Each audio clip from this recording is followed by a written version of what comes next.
Hebatlah konon menantu baru aku ni. Terima kasih datang. Betina, ramai je anak dara yang elok-elok yang suka Kak Haris tu. Aku tak fahamlah, kau juga yang dia pilih.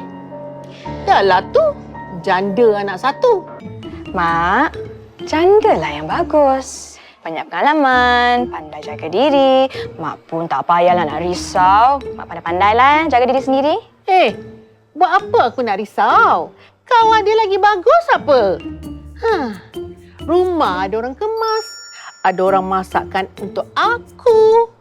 Gaji korang nanti aku uruskan. Mak ni kan, saya bukan apalah Mak. Tapi Mak ni memang... Mak, minggu depan kita orang akan pindah rumah.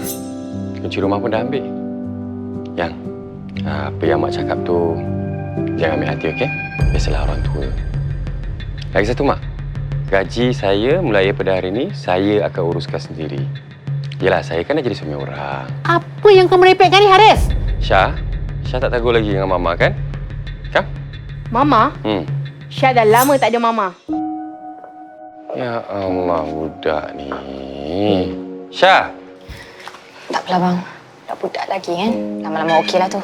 Papa, ada orang cari Papa dalam rumah. Ya ke? Okey, terima kasih Akil. Amboi. Suka panggil Papa, Suka, Wan, Aina, Dahlia, dengan panggilan Papa ni, kita dapat rumah untuk tinggal. Mama bukan muda lagi macam dulu. Dapat lelaki baik macam Papa ni, pandai-pandai lelaki bodek. Akil panggil Mama tua, Akil panggil Mama apa? Panggil Mama apa? Panggil Mama apa?